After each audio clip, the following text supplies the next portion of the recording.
Shalom Bapak Ibu Saudara yang dikasihi Tuhan dan diberkati Tuhan. Mari di tengah-tengah kita terus berjuang ya, baik lewat doa-doa kita, lewat setiap karya tindakan kita untuk terus membawa perubahan bagi bangsa kita menjadi terang, sehingga banyak orang boleh mengenal kasih Tuhan. Di tengah-tengah masa-masa sulit ini, kita makin dipakai Tuhan untuk menjadi terang yang efektif, sehingga banyak orang boleh diberkati lewat kehidupan kita. Saya mengajak Bapak Ibu Saudara melihat ke dalam Injil Matius pasal yang ke-5, ayat yang ke-14 sampai dengan yang ke-16. Bagaimana kehidupan kita adalah kehidupan yang menjadi terang, sehingga bagaimana kita bisa terus bercahaya di depan banyak orang, sekalipun ada banyak tantangan dan kesulitan, tetapi terang yang ada di dalam diri anak-anak Tuhan harus tetap menyala dan menjadi dampak. Ayat 14 dari Injil Matius pasal yang ke-5, sabda Tuhan berkata, "Kamu adalah terang dunia. Kota yang terletak di atas gunung tidak mungkin tersembunyi. Lagi pula orang tidak menyalakan pelita lalu meletakkannya di bawah gantang, melainkan di atas kaki dian, sehingga menerangi semua orang di dalam rumah itu. Demikianlah hendaknya terangmu bercahaya di depan orang, supaya mereka melihat perbuatanmu yang baik dan memuliakan Bapamu yang di sorga." Panggilan kehidupan kita sebagai anak-anak Tuhan adalah menjadi terang. Tuhan bahkan bersabda, Tuhan Yesus sendiri berkata bahwa kamulah terang dunia. Kita anak-anak Tuhan adalah terang dunia. Selagi Tuhan Yesus ada di dunia, Dia adalah terang dunia. Tetapi Tuhan Yesus adalah sumber dari segala terang, dari kehidupan manusia. Tetapi kitalah anak-anak Tuhan yang disebut sebagai terang dunia. Itulah panggilan kita, saudara. Mari kita belajar menghidupinya. Sekalipun di masa-masa sulit, justru Tuhan sedang melatih kita. Melatih adalah proses yang panjang, saudara. Ketika kita menghadapi gelanggang pertempuran atau pertandingan, saudara, latihan sangat dibutuhkan. Sehingga latihan yang sangat serius membuat seseorang atlet akan dapat memenangkan sebuah pertandingan atau setiap pertandingan dalam hidupnya. Hidup kita adalah terang, dan mari kita melatih terang itu dalam hidup kita terus bersinar, bercahaya, sehingga orang-orang boleh melihat dampak dari kehidupan kekristenan iman kita. Kasih Tuhan, pagi hari ini saudara, mari kita menjadi orang Kristen yang meletakkan terang kita di atas kaki dian, bukan di bawah gantang atau tempat tidur. Saya ulang, di ayat yang ke-15 dikatakan, lagi pula orang tidak menyalakan pelita lalu meletakkannya di bawah gantang, melainkan di atas kaki dian, sehingga menerangi semua orang di dalam rumah itu. Saudara, orang ketika menyalakan lilin atau lampu atau obor dan sejenisnya, pasti setelah dinyalakan tidak diletakkan, ditaruh di bawah tempat yang membuat terang itu tersembunyi, tetapi akan meletakkannya di tempat yang cukup tinggi, sehingga terang yang sudah dia nyalakan itu berfungsi, berguna dengan baik dan efektif. Saudara, pelita dalam kehidupan kita, dalam kehidupan batiniah atau rohani kita, sudah dinyalakan oleh Tuhan lewat kasih-Nya, pengorbanannya bagi kita semua. Cahaya keselamatan, cahaya kehidupan dari terang Tuhan itu sudah dimiliki oleh setiap anak-anak Tuhan. Sehingga Tuhan menghendaki bahwa cahaya terang itu diteruskan kepada orang lain, yang belum mengenal sang terang. Supaya saudara dikatakan kita melihat Tuhan, mereka melihat yang namanya terang itu. Bagaimana terang itu dapat dilihat, saudara? Terang itu dapat dilihat dari ayat yang ke-16, saudara. Apa yang disebut terang yang bercahaya itu? Apa yang dimaksudkan dengan terang dari kehidupan kita yang bercahaya? Ayat 16 dikatakan demikian, hendaklah terangmu bercahaya di depan orang, supaya mereka melihat perbuatanmu yang baik dan memuliakan Bapamu yang di surga. Jadi terang kita yang bercahaya ya adalah berhubungan dengan agar perbuatan kita yang baik memuliakan Bapa kita yang di surga. Mari kita belajar, saudara, meletakkan yang namanya terang di dalam hidup kita atau perbuatan baik yang kita lakukan kepada semua orang, perbuatan kasih yang kita bagikan kepada orang lain lewat apa saja, saudara. Perbuatan kasih, perbuatan baik bisa diberikan oleh guru ketika sedang mengajar, memberikan orang yang sedang kekurangan, hamba-hamba Tuhan yang berkhotbah di mimbar, studi pelajar sedang saudara belajar dengan baik, saudara. Itu sedang menunjukkan sebuah terang, sebuah perbuatan baik. Tapi apakah perbuatan baik itu memuliakan Tuhan, memuliakan Bapa atau tidak? Itu yang menjadi pertanyaan yang penting bagi kita. Sudah efektifkah ketika kita meletakkan pelita atau terang hidup kita? Mengapa kadang kita tidak dapat menjadi terang dalam kehidupan? Sedangkan Alkitab di situ menulis, saudara, berkata, orang tidak menyalakan pelita lalu meletakkan di bawah gantang. Terang dalam hidup kita tidak akan efektif atau berguna atau berdampak jika kita salah meletakkannya. Jadi rema yang dapat kita tangkap hari ini ya sebenarnya pelita yang dinyalakan di dalam hidup kita, yang diletakkan di bawah gantang itu bukan berarti tidak menunjukkan, saudara, kasih Allah dalam hidup kita. Tetapi terang yang kita sembunyikan di bawah gantang itu artinya satu perbuatan yang kita lakukan yang masih setengah-setengah untuk menjadi terang. Bukannya tidak menyala, tetap menyala, tetapi nyalanya tidak dapat dirasakan oleh banyak orang sehingga tidak bisa menjadi berkat. Saudara, kalau kita belajar tentang gantang, saudara, gantang adalah satuan ukuran isi atau takaran. Ada terjemahan yang menyebutkan di zaman itu ada kira-kira satuan 3,125 kg. Tetapi ada juga yang menjelaskannya bahwa gantang memang satuan alat ukur yang digunakan untuk mengukur benda-benda kering sejenis gandum, beras, kacang-kacangan. Pada zaman itu satu gantang ada yang menafsirkan kira-kira berisi 35,24 liter. Jadi berbeda-beda. Karena apa, saudara? Karena penanggalan dari kalender perjanjian lama dari terjemahan itu juga ada yang menggunakan penanggalan muda, tetapi ada penanggalan yang lebih tua. Jadi masalah untuk satuan tidak menjadi masalah, karena berbeda zaman ukurannya bisa berbeda. Tetapi yang jelas gantang adalah alat untuk menakar atau mengukur sesuatu, khususnya benda-benda yang berhubungan dengan kebutuhan hidup, yaitu beras, gandum, kacang-kacangan pada masa itu. Ya, gantang cukup besar untuk dipakai menutupi seluruh pelita ketika akan dinyalakan, saudara. Gantang sesuai fungsi dipakai tadi saya katakan sebagai alat pengukur barang-barang yang diperdagangkan, sehingga saudara tidak ada difungsikan untuk yang lain. Jadi dalam konteks ini ketika Tuhan berfirman, jangan taruh atau letakkan pelitamu yang sudah menyala di dalam gantang. Artinya apa, saudara? Ketika perbuatan baik dalam kehidupan kita, saudara, jangan pernah kita yang namanya menakar atau mengukurnya.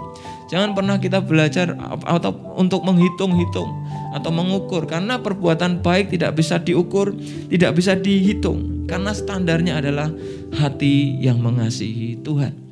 Kasih Tuhan, gantang merupakan alat untuk mengukur atau menakar.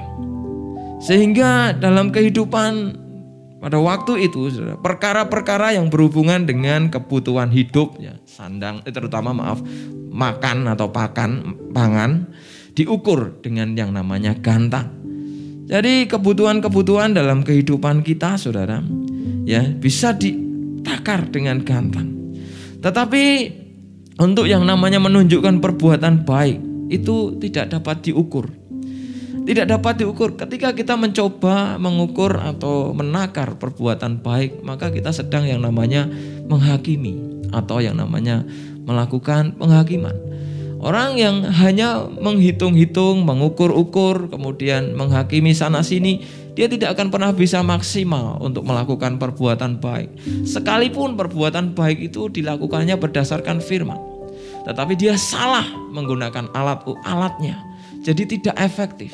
Kalau kita mau melakukan perbuatan baik yang memuliakan Bapa kita di surga, tadi saya katakan perbuatan baik bisa memberi yang kekurangan, bisa mengajar dengan sebaik mungkin, bisa belajar dengan sebaik mungkin, menyampaikan firman Tuhan sebaik mungkin, melayani anak-anak Tuhan sebaik mungkin, saling membantu, saling sebaik mungkin.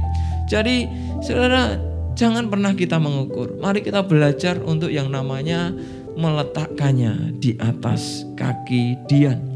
Saudara, kaki Dian begitu penting dalam perjanjian lama. Kaki Dian adalah satu alat yang sangat penting di bait Allah. Ketika Tuhan memerintahkan Musa untuk membuat yang namanya kaki Dian atau yang disebut kandil, pertama kali kalau Bapak Ibu Saudara mau baca di dalam kitab Keluaran pasal yang ke-25 ayat 31 sampai 37, dalam ayat itu dijelaskan saudara tentang bentuk kaki Dian, berat kaki Dian, dibuat dari apa. Dan Allah memerintahkan saudara Musa untuk membuatnya. Kalau saudara melihat di ayat 33 sampai 37, saudara, kaki Dian itu merupakan tempat pelita atau lilin atau yang disebut lampu pada zaman itu yang berkaki 7. Jadi lampu atau lilin itu diletakkan di sebuah tempat yang bernama kaki Dian yang namanya cabangnya ada 7. 3 di kanan kiri dan 1 di tengah. Saudara, bukannya itu tanpa makna. Karena kaki Dian yang membuat itu memang Musa lewat Bezaliel bin Ur dari suku Yehuda. Tetapi inspirasi, ide atau perintah yang membuatnya adalah berasal dari Tuhan. Kalau kita hanya sekedar menganggap, wah itu kaki Dian, tempat untuk lampu, selesai saudara. Dan kita tidak akan memaknai sebuah pengertian penting dari pesan firman Tuhan. Tapi mari kita belajar kenapa Tuhan memerintahkan itu harus cabangnya 7, dibuat dari emas murni, beratnya sekian, dan kemudian ada macam-macam di situ sehingga berfungsi agar terang di dalam bait suci, khususnya ruang kudus dan maha kudus, tetap dapat menyala dengan terang sehingga apa yang dilakukan kegiatan di dalamnya terlihat dan semua kegiatan ibadah di dalamnya dapat berjalan dengan baik. Saudara, kaki Dian itu saudara dibuat, saudara, kalau saudara baca ya, dibuat dari emas yang murni ya. Dibuat dari emas murni seberat 1 talenta. 1 talenta dalam kamus Alkitab ditulis 34 kilogram. Tetapi ada orang yang menafsirkannya ya saudara, tadi terjemahan yang disebut penanggalan yang lebih muda dan tua tadi dikatakan ada orang yang menafsirkannya itu 150 kilogram. Sebuah ukuran intinya 1 talenta itu cukup berat, berkilo-kilogram, puluhan sampai ratusan kilogram. Maka kalau saudara baca di dalam Alkitab, kaki Dian itu ketika kemah Musa, ya kemah tabernakel Musa, bait suci itu dibongkar kemudian berpindah, maka kaki Dian itu dipikul 2 orang. Satu benda yang cukup berat dan tidak ringan, saudara. Dan tingginya kurang lebih sekitar 150 cm atau kurang lebih dada sedada manusia orang pada zaman itu. Dibuat dari emas murni. Kaki Dian artinya adalah ketika kita menghidupi yang namanya hidup menjadi terang, melakukan perbuatan baik, saudara. Tadi saya katakan jangan kita pernah mengukur atau menilai-nilai atau menghakimi satu dengan yang lain. Atau mengukur-ukur kalau kita mau berbuat baik segini, untung saya apa ya? Dapat saya apa ya? Jangan saudara. Lakukan dengan tulus, dengan segenap hati. Beri yang terbaik. Dengan kemurnian, dengan motivasi yang benar seperti emas yang murni. Saudara, Ketika kita melakukan dengan motivasi yang benar, karena kita mengasihi Tuhan, karena kita mengasihi sesama, maka kita akan tidak merasa dirugikan. Kita tidak akan merasa awal. Kita tidak akan merasa yang namanya gresulo, sungut-sungut. Tetapi kita akan loss, saudara. Yang namanya sudah, semuanya sudah kita kerjakan, sudah memberi yang terbaik. Dan Tuhan yang akan mengerjakan bagiannya dalam kehidupan kita dan orang-orang yang kita tolong. Saudara, mari lakukan dengan kemurnian. Seperti emas yang murni, seberat 1 talenta untuk membuat kaki Dian. Saudara, dan di dalam kaki Dian itu, saudara, bagi kalau Bapak Ibu Saudara membaca naskah atau literatur Yahudi, saudara, di zaman itu, saudara, ya, yang tingginya 150 cm tinggi kaki Dian itu, saudara, dan kemudian di atasnya ada yang namanya 7 cabang atau 3 di kanan kiri, yaitu 6 kanan kiri dan 1 yang ada di tengah. Nah, itu ada maknanya, saudara. Ya, maknanya adalah, saudara, kaki Dian yang setinggi atau berat itu yang dibuat dari emas itu, saudara, melambangkan ditegakkan di atas kemuliaan Tuhan sendiri, seperti emas yang murni. Jadi terang untuk menyinari tabernakel Musa atau bait suci pada zaman itu ditegakkan di atas kemuliaan Tuhan, ditegakkan di atas kedaulatan Tuhan. Kalau kita meletakkan terang hidup kita di atas kaki Dian, artinya letakkan terang itu di atas kuasa Tuhan, kedaulatan Tuhan. Bergantunglah kepada Tuhan, bersandarlah kepada Allah yang memberi kita, menolong kita. Kalau kita merencanakan itu baik dan harus, saudara. Tapi mari kita meminta Tuhan, Roh Kudus untuk menerangi perbuatan baik kita. Sehingga perbuatan itu menjadi efektif. Perbuatan itu akan berasal dari kasih Allah, dari kemurnian hidup kita yang diterangi oleh Tuhan, yaitu Roh Tuhan itu sendiri. Mari kita muliakan Tuhan, tegakkan kedaulatan Tuhan di atas nyala api hidup kita. Dulu waktu saya belum menjadi hamba Tuhan, saya pernah didoakan seorang hamba Tuhan. Beliau berkata, pergi ya nak ke Kartasura dan nyalakan api Tuhan di sana. Waktu itu saya tidak begitu mengerti, saudara. Kenapa menyalakan api Tuhan? Sembarangan menyalakan api Tuhan juga tidak bisa, kadang tidak efektif. Tapi mari kita belajar meletakkan nyala api Tuhan. Terang hidup kita, kebaikan yang akan kita lakukan. Lewat apa saja profesi Bapak Ibu Saudara, pelayanan Bapak Ibu Saudara, tegakkan, bersandarlah kepada Tuhan. Minta Tuhan. Sehingga kalau saudara adalah seorang pengajar, engkau akan diurapi dengan pengajaran yang luar biasa. Bukan hanya memukau muridmu, tetapi mengubah kehidupan muridmu. Jika kita adalah seorang pekerja, mungkin pekerja biasa, minta Tuhan menerangi langkah bagaimana kita saudara bekerja, sehingga pekerjaan saudara akan sangat efektif. Dan waktunya tiba, Tuhan pasti akan mengangkat dan mempromosikan saudara. Dan juga lain sebagainya, termasuk saudara yang adalah pelajar dan mahasiswa. Minta Tuhan, minta penerangan dari Tuhan, sehingga kehidupan kita boleh mengalami pemulihan dan hidup yang makin terang untuk menyalakan api Tuhan dalam hidup kita. Kekasih Tuhan, mari kita belajar, saudara, menegakkan terang kita di atas kaki Dian yang murni. Saudara, kaki Dian adalah perkakas kemah suci yang sangat penting. Ya. Juga seperti yang namanya tabut perjanjian. Kemah suci ketika berpindah, saudara, maka kaki Dian dan tabut perjanjian itu juga harus diusung. Pergi kemana-mana, ke tempat di mana Tuhan menunjukkan. Jadi ketika kita ingin menunjukkan, meletakkan yang namanya terang di kaki Dian, belajarlah untuk terus berdoa. Meminta, saudara, yang namanya petunjuk dari Tuhan. Ketika kita berdoa, mungkin ada di antara saudara yang, Pak, saya tidak mendapat jawaban apa-apa. Pak, Tuhan kok diam ya? Pak, saya kok masih punya masalah yang begitu berat. Pak, saya kok belum sembuh. Saudara, mari tetaplah tenang ketika kita berdoa. Ketika kita bersandar kepada Tuhan, mari kita tetap tenang dan percaya bahwa Tuhan pasti akan menolong kita. Dia akan memberikan petunjuknya. Kadang dia tidak langsung sembuhkan, saudara. Kadang dia tidak langsung memberi berkat yang ini seperti kepada kita. Dia tunjukkan cara. Dan ada satu pujian tadi yang menarik. Kau selalu punya cara untuk menolong. Kadang ketika kita tidak sembuh atau tidak mengalami apa-apa, karena kita tidak mau melakukan cara Tuhan. Kita tidak mau melakukan petunjuk Tuhan. Ketika kaki Dion dipindahkan, kalau kaki Dion tidak ikut berpindah dengan yang namanya tiang awan, tiang api, petunjuk dari Roh Kudus bergerak kemana saja, kaki Dion itu akan tetap di situ dan tidak akan mengalami apa-apa. Jadi ada perintah demi perintah, firman demi firman yang harus kita hidupi dalam kehidupan kita. Ya, saudaraku yang dikasihi Tuhan, mari kita belajar untuk terus melakukan perbuatan baik dan terus bersandar pada kemuliaan Tuhan.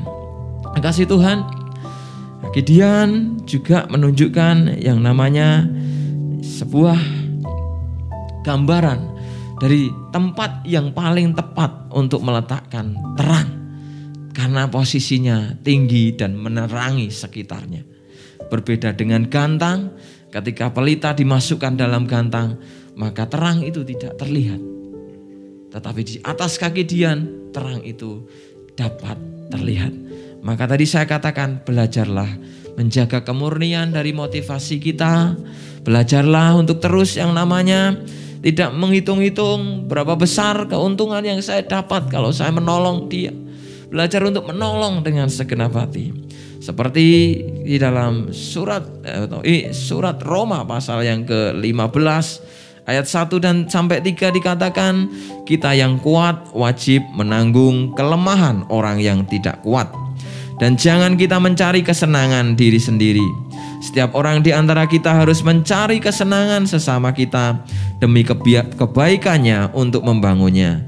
Karena Kristus juga tidak mencari kesenangannya sendiri, tetapi seperti ada tertulis, kata-kata cercaan mereka yang mencerca engkau telah mengenai aku. Saudara, ketika kita berbuat baik bukannya tidak ada tantangan, ya. Masa pandemi banyak tantangan, saudara. Saya bertemu jemaat dan bahkan selama setahun ini di PHK belum mendapatkan pekerjaan. Kasih Tuhan, ada banyak kesulitan yang sama-sama kita hadapi sekalipun berbeda. Kalau saudara mau memaknai, wah saya lebih berat Pak daripada Anda, saudara, itu tidak akan pernah habis karena kita mencoba menakar-nakar. Kita mencoba mengukur-ukur. Tapi mari kita belajar melihat kebaikan Tuhan, kasih Tuhan dinyatakan. Nyatanya orang yang tidak bekerja itu, saudara, sudah di PHK setahun, dia tetap berkecukupan, hidupnya tetap sehat. Saya lihat malah tambah gemuk, saudara. Ya, Tuhan tetap memelihara. Mari kita sadari bahwa Tuhan pasti menolong dan memberkati kita.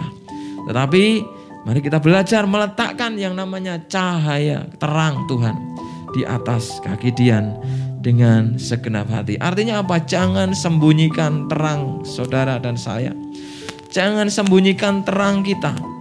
Saudara, di dalam perjanjian lama, saudara, ketika Tuhan melakukan sebuah mujizat yang luar biasa di tengah-tengah bangsa Israel di zaman hakim-hakim, Tuhan pernah membuat hanya menggunakan cahaya atau terang atau yang namanya pelita, saudara. Ya, atau bisa dikatakan obor, saudara. Dan membawa kemenangan yang besar dari pasukan yang dipimpin oleh Gideon. Pada waktu Gideon menghitung pasukannya, ada 32.000. Musuh yang harus mereka hadapi ada lebih dari 100.000, saudara. Dan itu sudah tidak sebanding pertempuran itu. Dalam keadaan jumlah data statistik, Gideon bisa kalah sebelum bertanding. Tetapi Tuhan berfirman, engkau tidak akan berperang dengan semua orang ini, tetapi dengan carakulah engkau akan berperang. Saudara, di dalam penyisian demi penyisian itu, Tuhan hanya memakai 300 orang dari tentara Israel. Siapa 300 orang yang dipakai? Orang-orang yang terlatih berperang, orang-orang yang hebat, orang-orang yang jago kah? Mungkin ada di antara 300 orang itu orang-orang jago dan hebat. Tapi yang jelas Orang-orang dari ke-300 orang itu adalah orang-orang yang tidak menyembunyikan terang firman Tuhan dalam hidupnya. Dia yang melakukan firman, yang minum dengan tetap waspada, mengambil air dengan tangannya, dan berlaku dengan baik seperti yang dilakukan karena kebenaran firman Tuhan, sehingga mereka meminumnya. Sedangkan orang yang menghirupnya langsung, ya, langsung membungkuk dan menghirupnya, mereka tidak ikut berperang. Saudara, orang ketika menyembunyikan yang namanya terang firman Tuhan, maka dia hidup yang namanya membelakangi Tuhan itu sendiri. Jadi kalau ada di dalam kehidupan kita sedang mengalami kesulitan dan Tuhan tidak tolong kita sampai hari ini, saudara, mari kita evaluasi diri. Apakah kita menyembunyikan firman? Apakah kita menutupi firman dari hidup kita dan tidak mau terang-terangan melakukan firman? Belajarlah taat, Bapak Ibu Saudara. Karena ketika kita taat, ada upah besar yang menanti hidup kita.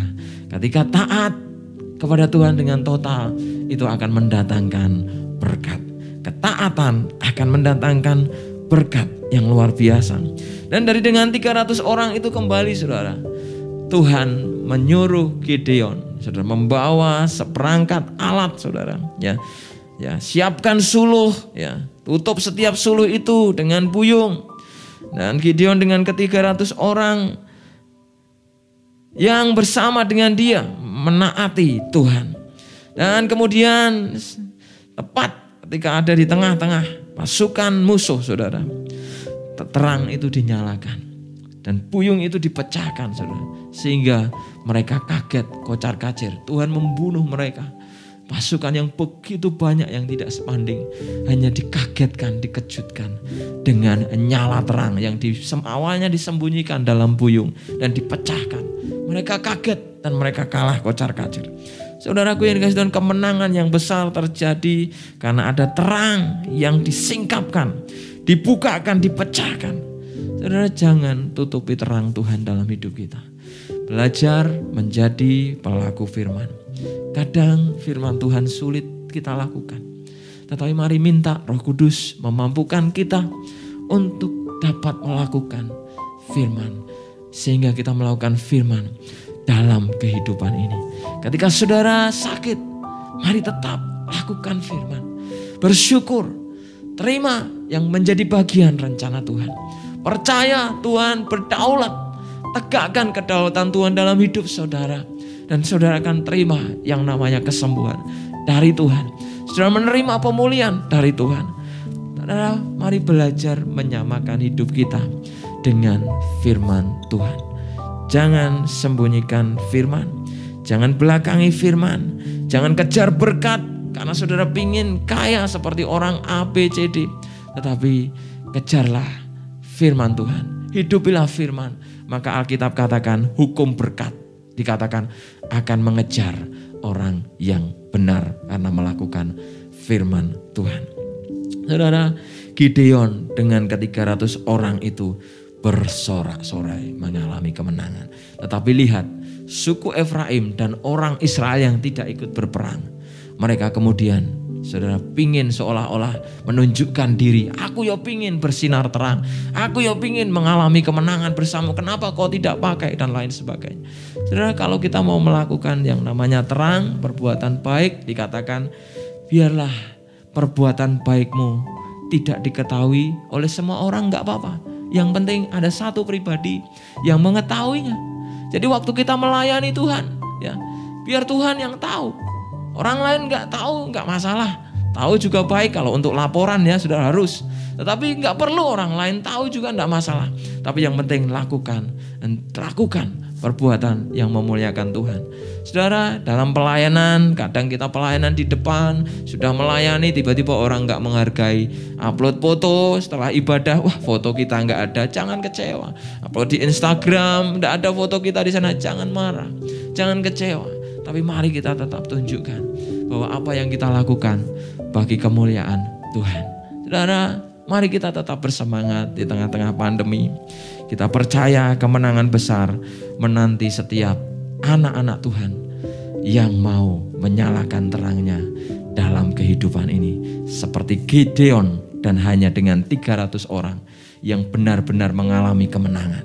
Yang lain menikmati kemenangan, tapi yang mengalami kemenangan sesungguhnya Gideon dan 300 orang. Mari menjadi salah satu bagian dari mereka, sehingga kita terus dipakai Tuhan, kita diberkati Tuhan untuk menjadi berkat.